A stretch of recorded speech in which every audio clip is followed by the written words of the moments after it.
You found the skeleton. How would you tell people that this happened? You personally, how would you decide? Well, interesting question. I don't know. I'd have to do some research on that.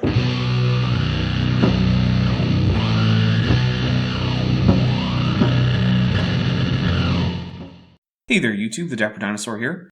I'm going to cover 4 different stories in this little mini-series. They are by Answers in Genesis, and they're Answers News Show.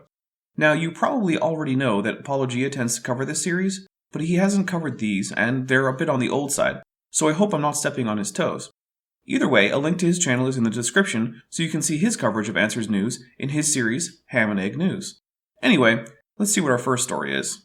This next one comes from Science Daily, Fossil Soft Tissues Helping to Solve Puzzle That Vexed Darwin. So this is talking about the problem of the evolutionary problem of the Cambrian explosion, where all of a sudden you have all these fully formed and functioning life forms that just seem to sort of burst into existence out of nowhere. Yeah. That's like, well, where were their evolutionary ancestors? Yeah. How do you have all these major phyla appearing without ancestors? In fact, this story is about the Precambrian life form Nemacalathus. But, as its existence shows, the Cambrian is not some problem for evolution. The Cambrian organisms have antecedents in the earlier Ediacaran, and Nemacalathus, based on this 2021 work, was basal to a number of protostome groups, including mollusks, birozoans, and brachiopods, all of whom are well known from the Paleozoic. So, when we are told that all the organisms of the Cambrian seem to come from nowhere with no antecedents earlier, that's simply not true. So obviously evolutionists have been working to solve that problem for a very long time. Even Darwin knew about that problem. And so these scientists believe that they have maybe found one piece to figuring out that puzzle. But not so much. I'm hoping that laughter is going to lead into some reasons why this organism, that seems like a transition between some various protostome groups, can't have been one. And it's not a problem in the biblical Christian worldview. Fully formed life forms on the scene at one time. Made sense in the biblical worldview. What is a fully formed life form? Let's take, for example, mixozoans. These are animals that do not have a circulatory system, they don't produce gametes, most don't even have muscles, they don't have nerves, they don't even have epithelial tissues. They're basically a bundle of cells that's under 300 micrometers in length, and one of them doesn't even have mitochondria, meaning it probably doesn't even bother with aerobic respiration. They don't even have embryos. What about sponges? They don't even have tissues or symmetry. Are they fully formed? Well, each functions successfully in its environment, so maybe. The point I'm making here is that I don't know how you could recognize a supposedly partially formed organism, so until we're given a way to do this, this objection is meaningless. Right. But when we see these things in this, basically the roughly equivalent layers, the Cambrian layers around the world, they suddenly appear from an evolutionary perspective, and we can't find their ancestors. Where did these things all come from? It does create this dilemma for the evolutionary view. What do you mean, where did they come from? This isn't about a Cambrian organism. It's about an Ediacaran organism, and it's providing evidence to that very question. I get the feeling that the news team either doesn't really read these articles, or doesn't understand what they read. And to try and identify these things, there have been some animal-like creatures that have been found in lower layers, supposedly the Ediacaran layers, and all of these pieces. Which is where this find is from. And all of these pieces are supposed to then tell us the story of how animals evolved. And so we've got one example here of some now fossilized soft tissue. Typically, we don't think of soft tissue as fossilizing, but there are ways that we can detect it. And here they've used the presence of iron pyrite, which you guys probably know as fool's gold. My son loves that, by the way. Deposited in those, mineralized in those spaces where the soft tissue were, and using a CT scanning technique, they're able to detect that. That's actually a pretty good description of the find. I'm honestly impressed. And see where those tissue structures would have been around the skeleton structure that was fossilized. So a very cool technique to let us understand what these things look like. Tiny critter that looked kind of like a stalk with like a ball on the top is what this Think creature of was. a little stalk with a pincushion looking thing on top of it. That's what this creature looked like. And so that's supposed to give us the gap in all of these stories. Well, that might explain one of these phyla or one of these groups, but what about the others that just suddenly appear? What about them? That's just saying that until paleontologists can produce a fossil for every branching point in the tree of life, that evolution didn't happen. But that's not how science or even everyday life works. Let's say you were going through your attic and you find a 1,000-piece puzzle in an unmarked cardboard box. You decide to start making it, but eventually you discover that 100 or so pieces are missing. So are you now doomed to not know what the picture on the puzzle is? Of course not. The story of life is a puzzle, and while it's true that some pieces are currently missing, and some will probably never be found, that doesn't mean we don't have a good idea what that history looks like. And further, we do have other examples of potential transitional fossils in the Ediacaran, such as Dickinsonia and Spergina. And so it's another story from the evolutionists. And in order to make these conclusions, they have to start with the assumption that evolution's true in the first place. Yeah, that's an assumption made in this case. But as is always the case in science, assumptions in one part of science are usually conclusions in another. Evolution has already been demonstrated beyond any reasonable doubt for about 100 years. If you want anyone to drop that assumption, the onus is on you to show why one of our most well-attested theories can't operate in this circumstance. Further, the idea that a transition between large groups of animals might be found in the Ediacaran is a prediction of evolution. So why wouldn't you include that idea in your interpretation of a confirmed prediction of evolution itself? Yeah, they're looking at the observational science, the evidence, and then they're interpreting it through the lens of what they believe about the past in order to try and connect these different phyla so that they can somehow explain the Cambrian explosion. But really, that's just it's a historical science. They're applying their worldview to the observational evidence. Science doesn't actually have to explain the Cambrian explosion in order to confirm evolution. Evolution can be confirmed just from the twin-nested hierarchies of extant organisms, using morphology on the one hand and genetics on the other. That we can predict fossil forms and where to find them with evolutionary theory is just gravy. The fact that there are still mysteries in evolution just means there is more to learn, and AIG pointing out a mystery that may have been solved as if it were some point against evolution is deeply dishonest. And putting some critical thinking skills to practice here, they say, studying the soft tissue and comparing them with those in animals that evolved later, notice the assumption they evolved later, revealed that the Namacalathus was an early ancestor species that appeared during the Cambrian explosion. No, it was before the Cambrian explosion. That's why its affinity to things like mollusks and brachiopods is interesting. Well, that's not the data. The data doesn't say these things revealed that or that they appeared then. It's an animal buried in rock that we have to interpret. Yep, it was found in rocks of known age and examined by experts in their field, and they came to the expert conclusion that it is consistent with what we would expect for an ancestor to numerous, now distantly related protostome groups, especially those that are unsegmented. Now, these three laymen just dismiss that because they pretend that a worldview will change that inescapable conclusion of all science, that the universe and solar system are ancient and that life evolved. Yeah. So you've got to be careful and watch out for when people, whether they're on our side or their side, whenever you're examining media, are they putting interpretations to you as data? Or are they giving you the data and letting you come to the conclusions? That's a skill we've got to employ in any consumption of media. But the age is part of the data, because the rocks are of known age. Evolution is already known to be true. This whole thing is just an exercise in incredulity. Yeah, and if you go back and look at the original scientific paper, it's full of maybe, could be, possibly, because of just fossils can only give us so much information. There's a lot of assumptions that goes into that, and you're looking at these different, especially with extinct creatures, it's like, well, what did this particular structure we're looking at actually do? We don't have a living organism to compare it to. So there's a lot of interpretation that goes on, even in just interpreting what exactly you're looking at when you're looking at the fossil. And those words are in there because that's how science works. It's not science's job to proclaim from on high, thus saith the data. Science is tentative and cautious because it's way easier to be wrong than it is to be right. But that doesn't invalidate the conclusions, and that's one of the most frustrating things about creationists. They will complain about the conclusions of science, but then rarely, if ever, do they bother to go do the grunt work to show that the conclusions are wrong. If you don't think Namacalathus represents a basal form of unsegmented protostome, then great. Show why the anatomy is inconsistent with that. If you can't, then frankly, it's long since time for the creationists to just let the adults in the room discuss real science. the original paper reflects that, of course. The we see popular this summary doesn't. But all the time, right? We do this basically for a living, reading through these articles. We see the squishy language all the time, and just the need for critical theory to identify what are the facts, what are the interpretations based on your worldview. And everyone's got a worldview. There is no neutrality. Either the Bible is your starting point, and we trust its history, and we build our thinking from there, or you reject that and the Bible's history, and then man's word or ideas become your authority in one way or another. But the thing is, there are neutral options. You can be undecided on the Bible. You can even accept the Bible as divinely inspired and still realize that logically the physical world must be prior to it, and so one's interpretation of the Bible must be subject to falsification based on that reality. I will say this though, my patrons are sure not neutral. They positively support me, and for that, I want to thank them. I'd like to just take a moment to thank my channel members and patrons, especially those pledging $20 or above: Ben Tovand, Ian Chen, Chris Love, Sphincter of Doom, and The Venerable Bede.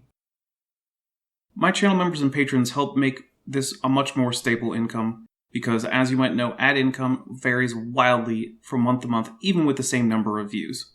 And it really helps this channel stay on the air. But if a monthly pledge, or a yearly pledge, which I have now activated, isn't right for you, there's a merch store linked in the description, and every like, share, and subscription really helps the channel grow. Also, starting this month, those pledging $10 or above will have access to free 3D art assets, including materials and models, which will be made for Blender by me and can be used in any project without crediting me. So everyone's got a worldview. There is no neutrality, so we've got to keep that in mind. And we see it all the time. How about this for a worldview?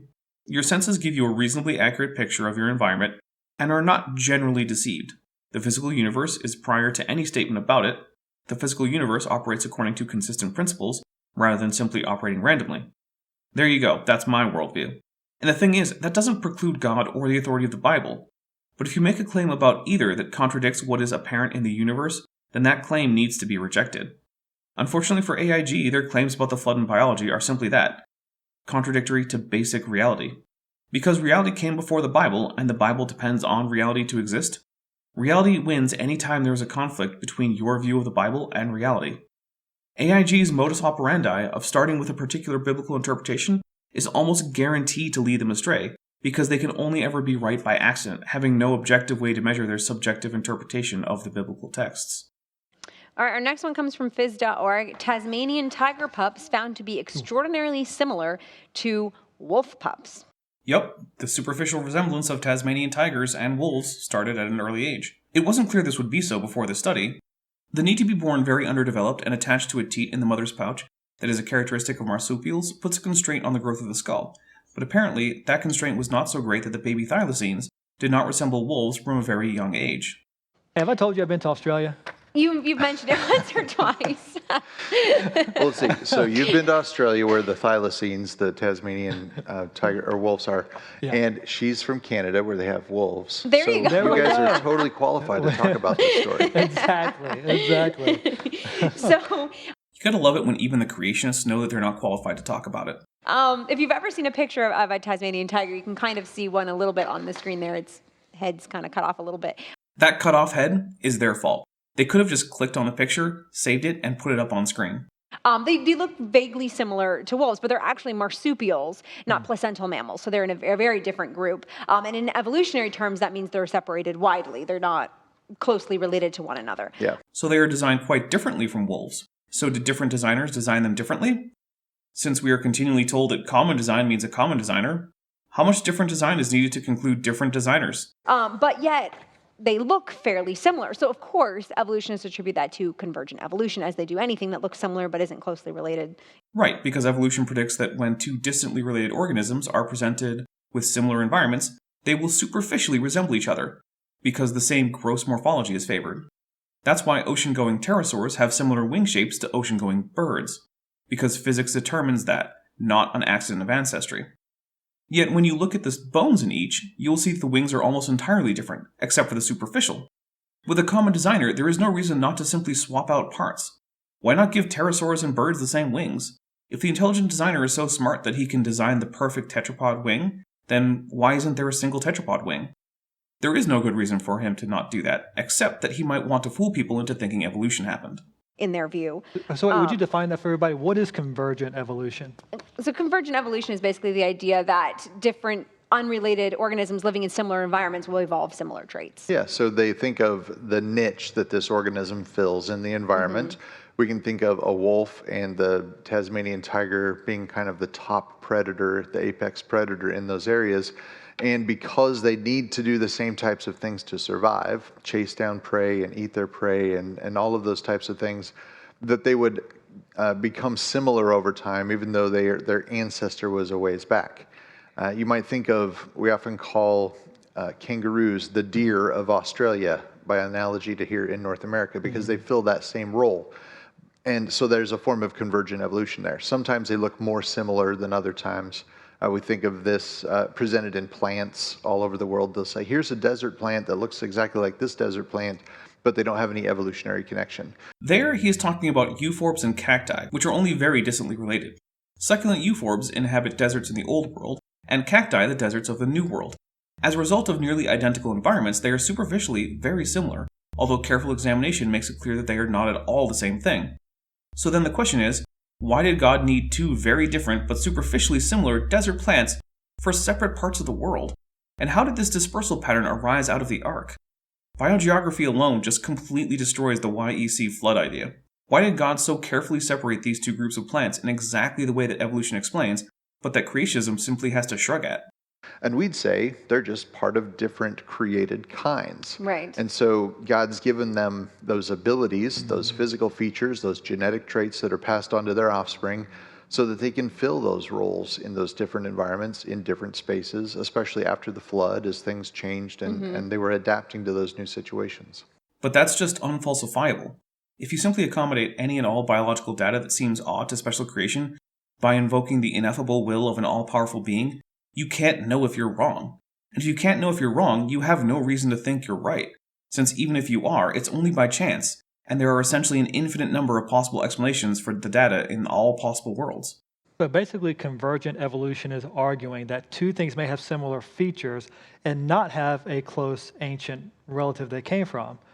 No, it's arguing that they can be superficially similar, but that's it. For another example, let's look at glass snakes and lizards. Both are limbless, slithering lizards, but while snakes are essentially all torso, glass lizards are almost all tail. Also, glass lizards have ears and eyelids, both of which snakes lack. So despite the fact that they have a similar mode of locomotion, they are in fact quite different once you get past the very superficial aspects of their form. The difference in anatomy between a glass lizard and a snake is just as different as it is between snakes and any other lizards that have 4 legs. But I thought the proof of evolution in many cases was that two things have similar features proves they have a recent common ancestor. But that's the great thing about evolution, Brian. It's the plastic theory that allows us to explain everything. Yep. It isn't, though. Just find me one pterosaur with a bird wing, or vice versa, and boom, you just put a huge hole in the theory of evolution. You see, evolution doesn't just naively say similarity, therefore ancestry.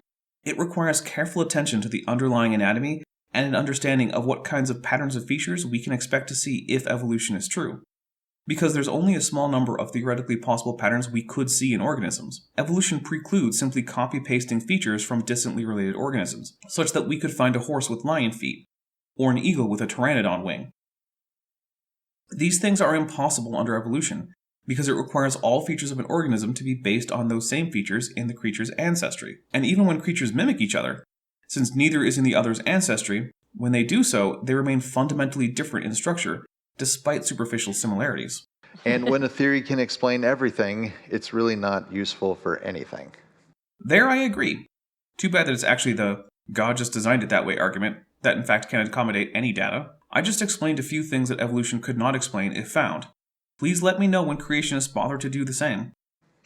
It's interesting in the article they say, well, scientists have worked out that different animals evolve to look the same. They have yet to explain how animals evolve to become convergent. And it's like, you're kind of just assuming what you're trying to prove. Yeah, that part of the article was poorly worded. In fact, what is really meant is that the exact growth stages to get from a sort of generic marsupial embryo to a wolf-like thylacine were not known. The pattern of growth hormones and other biological signals in embryo are complex, and how you get to a wolf-like skull from the general marsupial skull, which would not have started out wolf-like, is unclear. And the same is true for all highly derived organisms that end up looking like each other. This would include, for example, ichthyosaurs, dolphins, and sharks. So it's like they have a worldview that they're already starting with to examine all this data. Yeah, the worldview that says science should look at the physical evidence first, and not simply be dogmatically beholden to one interpretation of one book that could only be right accidentally, and that for that reason alone is almost certainly false. Didn't we just talk about that? I think so. I think we did. Like Brian said, we see this all the time.